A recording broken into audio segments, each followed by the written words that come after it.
नमस्ते विद्यार्थियों, स्वागत है आप सभी का आपके अपने चैनल गणित एकेडमी इंजीनियरिंग लेक्चर्स में। तो आज का जो वीडियो सेशन है ये हमारा जॉब नोटिफिकेशन सेशन है। तो इंडियन ऑयल कॉरपोरेशन लिमिटेड ने IOCL ने इन्होंने अपना गेट 2022 के थ्रू रिक्रूटमेंट जो है नोटिफिकेशन इन्होंने रिलीज किया है। तो आज का सेशन इसी के ऊपर डिस्कशन रहेगा। तो डिस्कशन के दौरान मैं आप लोगों को जो जो कट ऑफ होगा आपका, उसके ऊपर भी मैं एक बात करूंगा, आप लोग के साथ थोड़ा सा डिस्कस करने वाला हूं। ठीक है, तो वीडियो सेशन में अंत तक आप लोग जरूर बने रहिएगा। तो यहां पे देखिए, recruitment of engineer officer and engagement as graduate apprentice engineer. ठीक है, तो यहां पे आपका जो है ऑफिसर और ये अप्रेंट ट्रेनिंग भी ये लोग ले रहे हैं यहां पे। ठीक है, तो कौन से ब्रांचेस यहां पे लिए जा रहे हैं, तो यहां पे आप देख पा रहे हो कि केमिकल है, civil, computer, electrical, instrumentation, mechanical और मेटलर्जी। ठीक है, और जैसे कि मैं आपको बोला कुछ कुछ यहाँ पे देखिए फ्यू कैंडिडेट्स जो है यहाँ पे इंजीनियर्स और ऑफिसर्स तो इन डिपार्टमेंट में लिया ही जाएगा, लेकिन कुछ ग्रेजुएट अप्रेंटिस इंजीनियर्स को इन 4 डिपार्टमेंट में और लिया जाएगा। तो ये बेसिकली क्या होता है, ये एक टेम्पोररी टाइप ऑफ होता है और 1 साल या 2 साल के आपके अप्रेंटिस ट्रेनिंग के बाद आपको जो है इन्होंने क्या करते हैं, इंजीनियर या ऑफिसर कैडरे में रिक्रूट कर लेते हैं। ठीक है, तो एलिजिबिलिटी क्राइटेरिया देखिए, आप गेट 2022 में अप्लाई किए होंगे तो ही आप एलिजिबल है। 21 या 20 के स्कोर्स यहाँ पे एलिजिबल नहीं है। तो कैंडिडेट्स क्वालिफाइड इन गेट 2022, अगर आप केमिकल से अप्लाई करना चाहते हैं तो पेपर कोड CH, सिविल से तो CE, computer science and engineering तो यहाँ पे IT भी एलिजिबल होगा, आगे देखने वाले। तो CS, इलेक्ट्रिकल इंजीनियर के लिए EE, इंस्ट्रूमेंटेशन इंजीनियरिंग के लिए IN, मैकेनिकल के लिए ME और मेटलर्जी के लिए MT। ठीक है, तो यहां पे एक चीज देखिए, आप सिर्फ एक और एक स्ट्रीम से ही दे सकते हैं। सबसे पहला तो ये बोल दूं मैं, ऐसा नहीं कि अगर आप जैसे कि इंस्ट्रूमेंटेशन से भी पेपर दिए और इलेक्ट्रिकल से पेपर दिए तो आप दोनों में अप्लाई कर देंगे, ऐसा नहीं। आपको आइदर इलेक्ट्रिकल या इंस्ट्रूमेंटेशन। अब यहां पे देखिए ये चीज दिया हुआ है, लिखा हुआ है स्पेसिफिकली कि अगर आपका बेस डिग्री, अगर आप बीटेक इलेक्ट्रॉनिक्स एंड इंस्ट्रूमेंटेशन में किए या इंस्ट्रूमेंटेशन में किए हैं और अगर आपने इलेक्ट्रिकल और इंस्ट्रूमेंटेशन दोनों में ही आपने गेट का पेपर दिया है और चांस ऐसा है कि आपका इलेक्ट्रिकल में स्कोर ज्यादा आया है, लेकिन अगर आपका बेस डिग्री इंस्ट्रूमेंटेशन है और अगर आप इलेक्ट्रिकल से फिल कर देते हैं तो आपको एलिजिबल नहीं माना जाएगा।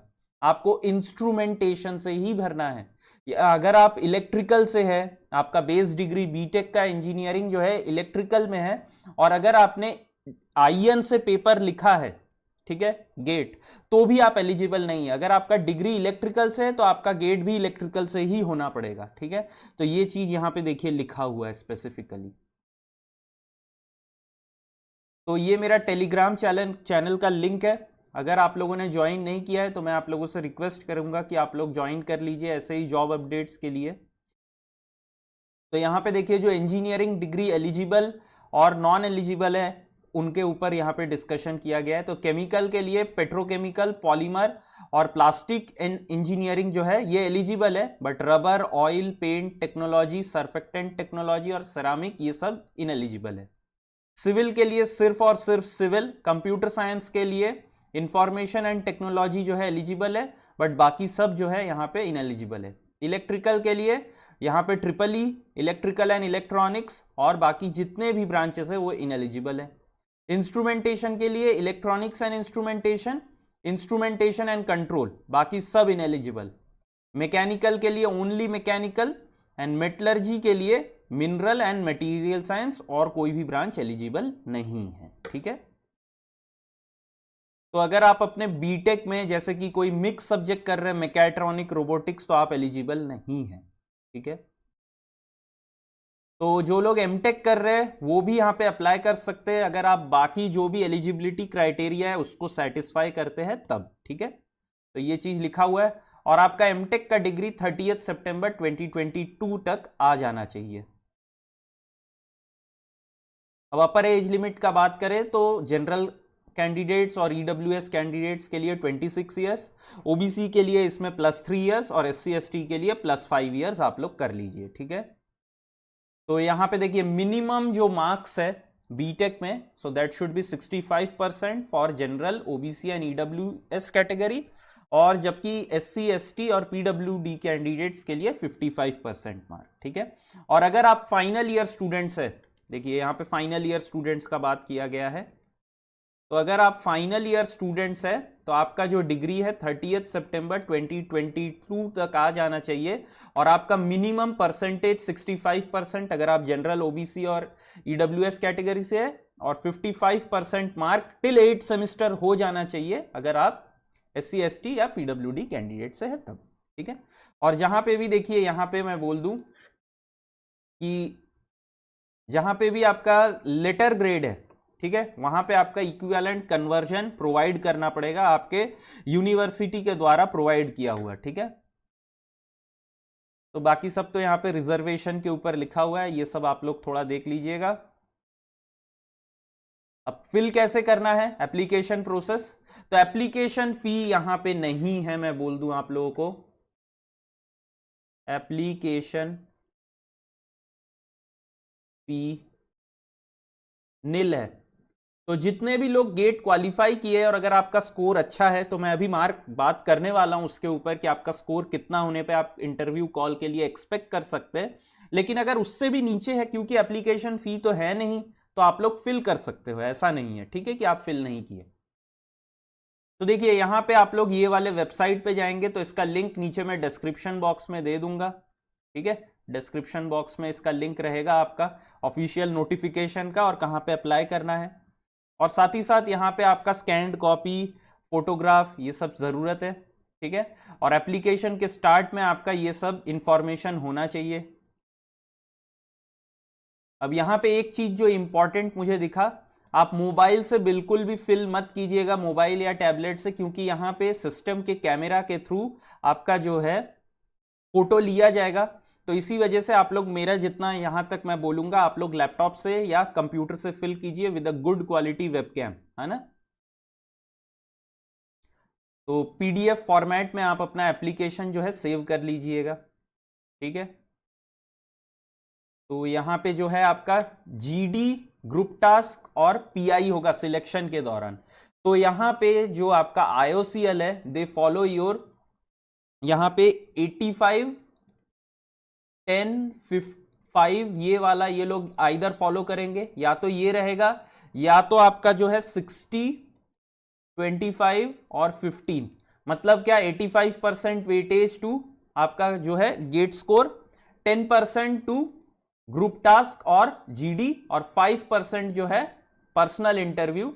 या तो ये फॉलो होगा, या तो 60% आपका GATE score, 25% for group discussion, group task, और 15% आपका इंटरव्यू के लिए। लेकिन इसका मतलब ये मत सोच लीजिएगा, तो ये बहुत ही इंपॉर्टेंट पॉइंट है, मैं थोड़ा सा इस पे बात कर दूं कि 5% इंटरव्यू में है, तो इसका मतलब हम तो गेट टॉपर है, इतना इंटरव्यू में फोकस नहीं करना है। यहां पे मिनिमम मार्क हर जगह है, ठीक है, मिनिमम मार्क आपको लाना ही है 60%।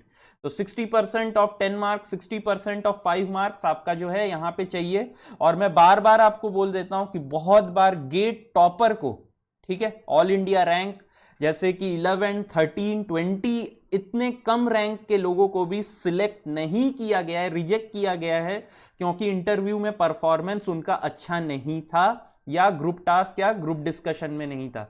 तो interview, group task, group discussion को लाइटली बिल्कुल नहीं लेना है।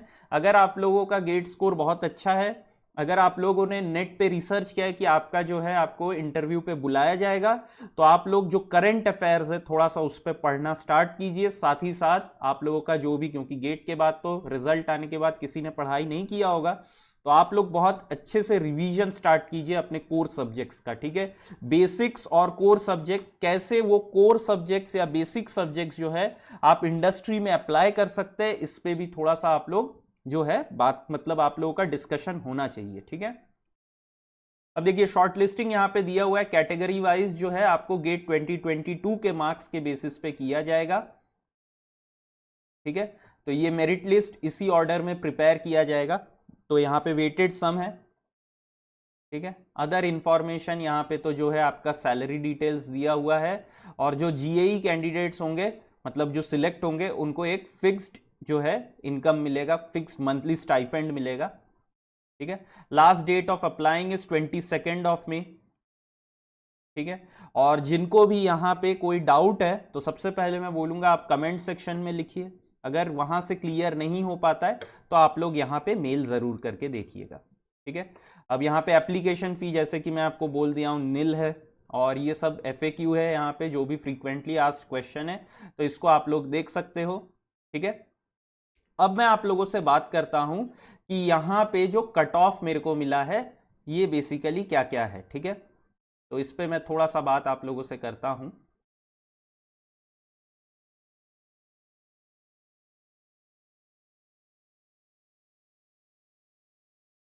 तो स्पेस यहां पे मैं ले लेता हूं, अच्छा जहां पे है वहीं पे लिख देता हूं।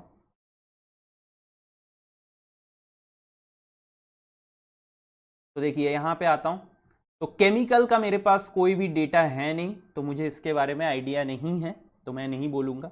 सिविल के लिए देखिए मेरे पास डेटा जो है यहाँ पे, तो अनरिजर्व कैटेगरी के लिए यहाँ पे मैं बोलूंगा कि अगर आपके मार्क्स 64 से 67 है तो आप अप्लाई कर सकते हो, ठीक है। अप्लाई तो सभी को करना है, लेकिन यहां पे मैं बोलूंगा क्या कि ये श्योर शॉट आपको इंटरव्यू कॉल आएगा, तो ये मेरा गेस है, ठीक है, एक रिसर्च किया हुआ गेस, मैं यहां पे गेस ले रहा हूं।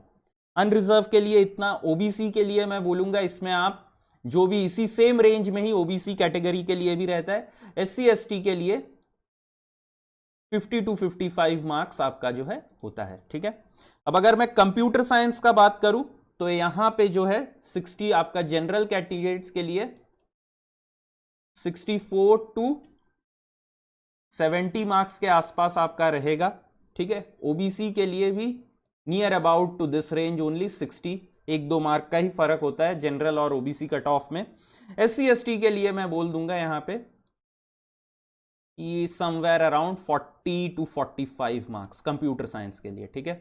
अब इलेक्ट्रिकल का अगर मैं बात करूं तो इलेक्ट्रिकल के लिए यहां पे देखिए जो है अनरिजर्व जो है ये मैं बोलूंगा 65 प्लस मार्क होना चाहिए, ओबीसी के लिए भी इसी रेंज में रहेगा, और SC ST के लिए आपका जो है ये 50 to 55 मार्क्स के आसपास रहेगा, ठीक है। अब कोई वैकेंसी का जो है लिस्ट तो बोला नहीं गया है यहां पे, और एक चीज मैं बोल दूं कि 1:10 अप्रोक्सीमेटली सारे ब्रांचेस में 1:10 के हिसाब से इंटरव्यू कॉल आता है, या 1:15, ठीक है। यूजुअली यही 2 रेशियोज फॉलो होते हैं।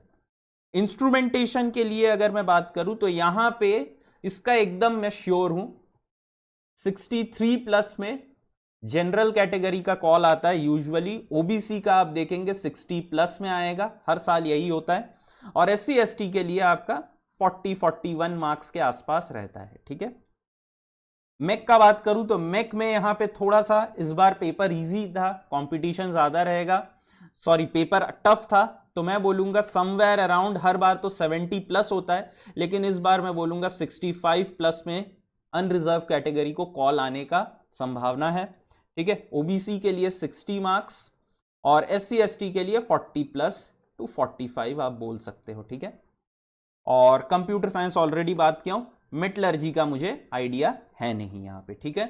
तो ये जो है ये मेरा एक रफ गेस है जो मैंने इंटरनेट पे जितने भी डेटाज अवेलेबल है, साथ ही इस साल का जो आपका टफ था पेपर कितना टफ था उस हिसाब से मैंने एक गेस आप लोगों को लिया है। लेकिन अगर आपका नंबर इससे कम है या इसके आसपास है तो मैं बोलूंगा आप लोग फिल कर दीजिए, ठीक है। फॉर्म फिल करने में ऐसा कुछ है नहीं, एप्लीकेशन फी तो है नहीं, तो आप लोग फिल जरूर कर दीजिएगा, ठीक है। तो आज के सेशन में बस इतना ही। अगर आप लोगों को अच्छा लगे सेशन तो प्लीज लाइक शेयर और सब्सक्राइब जरूर कीजिएगा, और मेरे टेलीग्राम चैनल से भी जुड़ जाइएगा क्योंकि मैं वहां पे और भी जॉब अपडेट्स पोस्ट करता हूं जिनके मैं वीडियो बना नहीं पाता हूं, ठीक है। तो चलिए फिर मिलते हैं नेक्स्ट सेशन में, थैंक यू।